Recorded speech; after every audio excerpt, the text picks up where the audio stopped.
నిర్వహిస్తున్నారు neat paper leak అంశం కొన్ని లక్షల మంది విద్యార్థుల జీవితంతో ముడిపడిన అంశం కాబట్టి ఎక్కడెక్కడ విద్యార్థులు ఆందోళన వ్యక్తం చేస్తున్నారు రోడ్లకి నిరసన తెలుపుతున్నారు అనేక విద్యార్థి సంఘాలు కూడా తమకు మద్దతునిస్తున్నాయి సో రాష్ట్ర వ్యాప్తంగా దేశవ్యాప్తంగా ఎక్కడ చూసినా నీట్ అంశం చర్చనీయాంశం అయితే కొంతమంది వేసిన పిటిషన్ మేరకు ఈ రోజు నీట్ పేపర్ లీక్ అంశంపై సుప్రీంకోర్టులో విచారణ జరిగింది ఈ విచారణ తదనంతరం సుప్రీంకోర్టు మరోసారి ఎన్టీఏ ఆ తర్వాత కేంద్ర ప్రభుత్వానికి కూడా నోటీసులు అందించింది నీట్ పరీక్షలో ఏమాత్రం తప్పిదం జరిగినా కూడా ఎటువంటి నిర్లక్ష్యం జరిగినా కూడా మూల్యం చెల్లించాల్సిందే నిర్లక్ష్యం తగదు అంటూ కూడా సుప్రీంకోర్టు వార్నింగ్ ఇచ్చింది 0.00 అంటే 0.1% నిర్లక్ష్యం ఉన్నా కూడా వారిపై చర్యలు తీసుకోవాలంటూ కూడా సుప్రీంకోర్టు ఆదేశించింది పరీక్ష నిర్వహణలో తప్పులు సరిదిద్దాలన్న న్యాయస్థానం ఇక లీకేజ్ ఆరోపణలపై 2 వారాల్లో పూర్తి స్థాయి జవాబు ఇవ్వాలని చెప్పి సుప్రీంకోర్టు ఆదేశించింది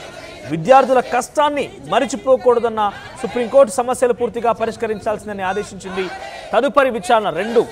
వచ్చే నెల 8వ తేదీకి వాయిదా వేసింది జూలై 8న మరోసారి విచారించనుంది లక్షల మంది విద్యార్థులకు సంబంధించిన అంశం కాబట్టి అక్రమాలు జరిగాయా అనేది పరిశీలించాల్సిన అవసరం ఉందని సుప్రీంకోర్టు వ్యాఖ్యానించింది సో ఈరోజు దేశవ్యాప్తంగా ఎక్కడెక్కడ విద్యార్థి సంఘాల మద్దతుతో విద్యార్థులు రోడ్డెక్కారు కొన్ని లక్షల మంది విద్యార్థులు సుమారుగా ఈ నీట్ పరీక్షని 23 లక్షల మంది విద్యార్థులు హాజరై రాస్తే సుమారుగా 13 లక్షల మంది విద్యార్థులు దీంట్లో అర్హత సాధించారు అయితే ఒక బిగ్గెస్ట్ రికార్డ్ని ఈసారి నీట్ కైవసం చేసుకున్నది పేపర్ లీక్ అంశంతోనే సాధ్యమైంది అనేది పెద్ద ఎత్తున ఆరోపణ వినబడుతోంది 67 మంది విద్యార్థులు మొదటి ర్యాంక్ సాధించారు రెండవ ర్యాంక్ సంబంధించి 719 718 మార్కులతోని 2-3 ర్యాంకులు ఉన్నాయి సో పూర్తిగా బైక్ రావడం అనేది చాలా చర్చనీయాంశం అవుతోంది సో ఒకే ఎగ్జామినేషన్ సెంటర్లో నుంచి హర్యానా రాష్ట్రంలో ఒకే ఎగ్జామినేషన్ సెంటర్ నుంచి సుమారుగా 62 నుంచి 69 సుమారుగా 8 మంది విద్యార్థులకి ఒకే సెంటర్ నుంచి వాళ్ళు రావడం అనేది చర్చనీయాంశం అవుతోంది 62వ ర్యాంక్ నుంచి 69వ ర్యాంక్ వరకు కూడా వీళ్ళందరూ ఒకే ఎగ్జామినేషన్ సెంటర్ నుంచి ఎగ్జామ్ రాసి బయటికి వచ్చారు ఎంత చిన్న తప్పిదమైనా కూడా డెఫినెట్గా దానికి సంబంధించి మూల్యం చెల్లించాల్సిందే ఎవరిని కూడా వదిలిపెట్టే పరిస్థితి ఉండకూడదంటూ సుప్రీంకోర్టు ఆదేశించింది సుప్రీంకోర్టు మరోసారి ఎన్టీఏ కేంద్రానికి లేఖ ద్వారా నోటీసులు జారీ చేసింది వెంటనే జవాబు ఇవ్వాల్సిందే కోరింది తదుపరి విచారణ జూలై 8కి వాయిదా వేస్తూ సుప్రీంకోర్టు తీర్పునిచ్చింది ఈరోజు రాష్ట్ర వ్యాప్తంగా ఎక్కడికక్కడ ఈ యొక్క విద్యార్థులకు సంబంధించి విద్యార్థి సంఘాల మద్దతుతోని వాళ్ళు ధర్నాలు చేస్తున్నారు నీట్ అంశం కొన్ని లక్షల మంది విద్యార్థులకు సంబంధించి భవిష్యత్ అంధకారంలోకి నెట్టివేయబడింది లీక్ అంశం అనేది విద్యార్థులు ఆందోళన వ్యక్తం చేస్తున్నారు తల్లిదండ్రులందరూ కూడా భావోద్వేగానికి లోనవుతున్న పరిస్థితి తన యొక్క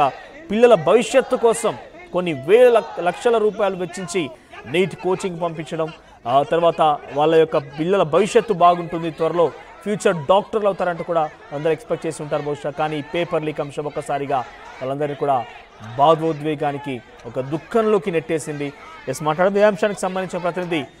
ఢిల్లీ నుంచి రామకృష్ణ ఫోన్లో సిద్ధంగా ఉంది రామకృష్ణ సో ఎటువంటి విచారణ జరిగింది నీట్ ఎన్టీఏ అధికారులకి కేంద్రానికి గతంలో కూడా నోటీసులు జారీ చేసింది సుప్రీంకోర్టు ఇది రెండవసారి బహుశా నోటీసులు జారీ చేయడం అనేది సో ఏ రకంగా రియాక్షన్స్ ఉన్నాయి అక్కడ ఆ పరిస్థితి ఏంటి దాదాపు కూడా గతంలో చూసుకుంటే 1500 మందిని రిజల్ట్స్ ని ఆపేసింది వాళ్ళందరికీ కూడా మళ్ళీ ఎగ్జామ్స్ కండక్ట్ చేయాలని నిర్ణయించింది మరి అయితే దేశవ్యాప్తంగా నీట్ పేపర్ లీకేజీ ప్రకంపనల నేపథ్యంలో 67 మందికి ఆల్ ఇండియా ఫస్ట్ ర్యాంక్ రావడంపై విమర్శలు తలెత్తాయి నీట్ స్కామ్ జరిగిందని ప్రతిపక్షాలు ఆందోళన చేస్తున్నాయి నీట్ ఫలితాలపై దేశవ్యాప్తంగా కూడా ఆందోళనలు కొనసాగుతున్నాయి మరి ఈ నేపథ్యంలో సర్వోన్నత న్యాయస్థానం ఎంటర్ దాదాపుగా ఎక్కడైతే గ్రేస్ మార్కులు ఎవరికైతే కలిపారో 1500 మందికి గ్రేస్ మార్కులు కలిపారో ఆ 1500 మందిని మళ్ళీ ఎగ్జామ్స్ రాయమని చెప్పింది దాంతో పాటు 67 మంది ఆల్ ఇండియా ఫస్ట్ ర్యాంక్ సంబంధించిన వాళ్ళు ఒకే ఏరియా నుంచి ఒకే సెంటర్ నుంచి బయటికి రావడం అది కూడా అనుమానాలకు తావిచ్చింది మరోసారి నేషనల్ టెస్టింగ్ ఏజెన్సీకి ఎన్టీఏకి కేంద్రానికి నోటీసులు జారీ చేసిన సర్వోన్నత న్యాయస్థానం నీట్ పరీక్షలో ఏమాత్రం నిర్లక్ష్యం తగదని చెప్పి సర్వోన్నత న్యాయం స్ట్రాంగ్ గా వార్నింగ్ ఇచ్చింది 0.001% నిర్లక్ష్యం ఉన్న వారిపై చర్యలు తీసుకోవాలని చెప్పేసి పేర్కొంది పరీక్షల నిర్వహణలో తప్పులు సరిదిద్దాలన్న న్యాయస్థానం లీకేజ్ ఆరోపణలపై 2 వారాల్లో జవాబు చెప్పాలని చెప్పేసి నోటీసులు జారీ చేసింది విద్యార్థుల కష్టాన్ని మర్చిపోకూడదని సుప్రీంకోర్టు పేర్కొంది సమస్యను పూర్తిగా పరిష్కరించాల్సిందేనని ఆదేశించింది తదుపరి విచారణను ఈ నెల 8కి వాయిదా వేస్తూ సర్వోన్నత న్యాయస్థానం నిర్ణయం తీసుకుంది నీట్ ఎప్పుడు కూడా చూసుకున్న ఎప్పుడు విమర్శలకి గురైతా ఉంటాయి నీట్ ఎగ్జామ్స్ ఈసారి భారీ విమర్శలు ఒక ఆల్ ఇండియాలో 67 మందికి ఫస్ట్ ర్యాంక్ రావడంపై అనుమానం తలెత్తాయి అది ఒకే పరీక్షా కేంద్రం నుంచి రావడం ఇంకా ఇక్కడ లీకేజ్ జరిగిందని తెలిసింది. మరి దాంతో పాటు ఇక 1500 మందికి గ్రేస్ మార్కులు కలిపారు. వాటిని కూడా సస్పెండ్ చేసి వారికి కూడా ఎగ్జామ్ మళ్ళీ నిర్వహిస్తుంది. ఎక్కడ కూడా ఏ మాత్రం తప్పులు దొర్లితే మాత్రం ఎంత వారినైనా క్షమించేది లేదని చెప్పేసి సర్వోన్నత న్యాయస్థానం స్ట్రాంగ్ హెచ్చరికలు జారీ చేసింది. ఈ నేపథ్యంలో ఇక ఎటువంటి పరిస్థితుల్లో కూడా నీట్ విషయంలో మాత్రం తప్పు చేస్తే అధికారికి జైలుకి వెళ్లాల్సింది, వేరే అవకాశం లేదు. చాలా స్ట్రాంగ్ గా డెసిషన్ ఉంటుందని చెప్పి తెలుస్తుంది. రైట్ రామకృష్ణ. సో సుప్రీంకోర్టులో మరోసారి ఈరోజు నీట్ పరీక్షపై అక్కడ జరిగినటువంటి లీక్ అంశాలు కావచ్చు, జరిగినటువంటి కొన్ని ఆరోపణల విషయంలో మరోసారి విచారణకి సుప్రీంకోర్టు ఈరోజు విచారించింది. దాని తర్వాత ఎన్టీఏ మరియు కేంద్రానికి దీనికి సంబంధించి నోటీసులు కూడా జారీ చేసింది. ఎంతటి వారైనా కూడా ఉపేక్షించవద్దు, నిర్లక్ష్యం తగదు అంటూ కూడా హెచ్చరించింది. మరో 2 వారాలు దీనికి సంబంధించి పూర్తి జవాబు ఇవ్వాలని కూడా కోరింది. తదుపరి విచారణ జూలై 8కి వాయిదా వేసి తీర్పునిచ్చింది.